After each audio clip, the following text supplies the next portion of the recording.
Bonjour à toutes et à tous, moi c'est Thomas. Il a 24 ans, il est étudiant en urbanisme et il est diplômé en juillet.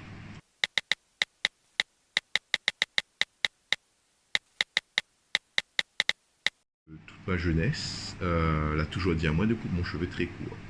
Parce que quand il est trop grand, il est vilain. Donc au bout de 2 mois, tous les 2 mois, il dit à moi voilà, 10 euros, allez coiffer.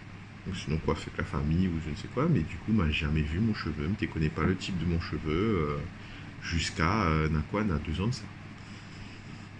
Ce qui est assez impressionnant en soi, hein. Donc vraiment toute qualité commentée. Elle peut dire aussi vous laisse trop pouce de cheveux, si vous faites des locks, etc. On va avoir des difficultés pour trouver un travail, etc. Donc autant mon cheveu les court, quoi. Donc jusqu'à mes 20 ans, 21 ans, tu ne questionnes pas, tu dis bon ben mes gardes courts, au moins m'économise l'argent, au moins pas de problème, à 2 ans ça, mais il dit à moi un petit coup, ben attends, parce qu'à moi m'a toujours rêvé avoir les cheveux longs. Là, ma pote par il y a moins, mais il y a autonome, il y a Paris, mais autonome, ben, c'est parti, il laisse pousser. Et là, vraiment, une aventure capillaire qui commence et qui vraiment me fait découvrir la discrimination en fait.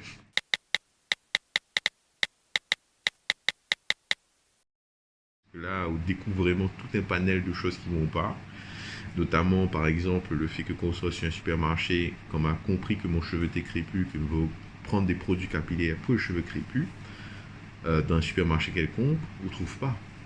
Là, pour tous les cheveux, déjà, on a le concept de cheveux normal, un cheveu normal. Donc, la note qui veut dire que la note n'est pas normale, en fait. Et rien pour les cheveux crépus. On est obligé d'aller dans un salon africain pour occuper de cheveux, pour avoir des produits adaptés, etc. Pareil, où ça va chez le coiffeur, ça va chez un coiffeur afro, parce que le bon coiffeur normal, mais tu habites dans le 14e, il n'a pas rien, il n'a pas un coiffeur, ça occupe mon cheveu. Hein. Ah non, non, non. C'est pas pour nous, ça, désolé. Allez dans le 18e, le 19e. Donc, vous n'allez pas formé pour le cheveu afro, mais apprend que aussi quand on passe un bac pro en coiffure, le cheveu afro c'est en option.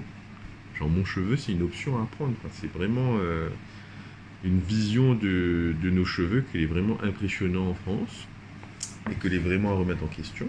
Mais du coup, il voit ça, il découvre ça. En fait, il faut un bac plus 5 pour occuper cheveux là parce qu'il est compliqué.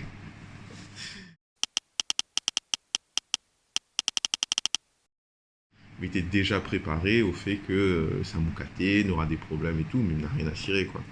Du coup, il me laisse au naturel de base, il m'a jamais eu l'intention de défriser ou quoi que ce soit, même si ça dit à moi beaucoup de fois. Essaye de lisser pour voir, moment comme Arani Moukata moi, comme il débarque devant eux autres avec mon cheveu comme ça, il dit mais que ça, et pas y faire, occupe ça, là il n'est pas possible. Vraiment conscience que n'est pas normal en fait, donc un peu, c'est quoi, c'est politique finalement de porter un cheveu au naturel parce que moi je veux faire en sorte que ces commentaires-là n'existent plus. Et pour que ça n'existe plus, il faut que tout le monde y porte au naturel, pour que les autres comprennent bien que ce cheveu-là est normal en fait. Il n'y a pas à être altéré, modifié, frisé ou défrisé, etc. Non, non, non. Notre cheveu, c'est notre fierté finalement. Du côté de ma famille, donc il faut savoir que du côté de ma mère c'est Malbar, du coup toutes les cheveux lisses, et du côté de mon père c'est plus CAF.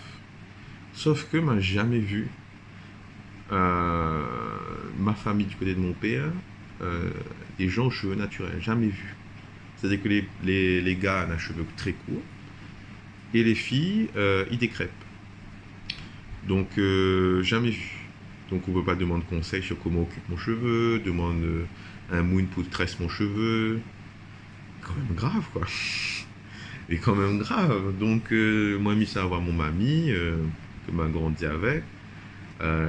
Donc m'y sort en France depuis 1 an et demi, m'y débarque devant lui avec mon cheveu comme ça, il dit à moi mais que ça occupe ça, allez couper, mettre un crème dedans, je sais pas quoi, mais là elle est pas présentable.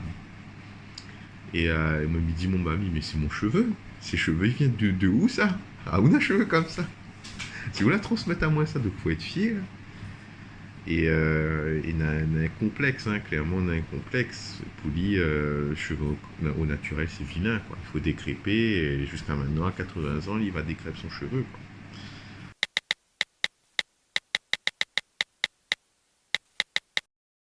Donc, moi, j'ai envie de dire stop à ça.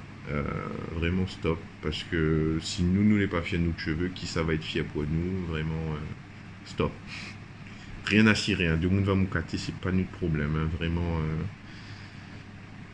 c'est pas une question de sexe non plus. Donc, vraiment, Mehdi a tout cette. Il peut garder ce témoignage, mais rien à cirer des gens. Hein. Vraiment, pour tout de cheveux, ça est joli. Ma partie au Japon pendant 6 mois. Donc pendant 6 mois, je laisse mon cheveu pousser. Et donc, t'es à peu près la moitié de ça. De monde, t'es garde à moi dans le chemin. Mais c'était pas des moucatages, c'était pas un mépris dans les propos qu'on va trouver en France. T'existes pas. Tu compares mon cheveu à des nuages, à un buisson, à la nature. Ouais, le fait que les doux, tout ça, ben, donne-moi des commentaires positifs. Ouais. En France, on va dire les crépus. Normalement, le crépus, c'est un terme qui est associé à l'animal. Faut pas prendre compte des commentaires que je peux faire. Parce que dans ce pays-là, on va moucater, mais ailleurs, peut-être pas. Hein. Ailleurs, peut-être que de monde sera jaloux, justement. Enfin bon, ce sera tout pour mon témoignage.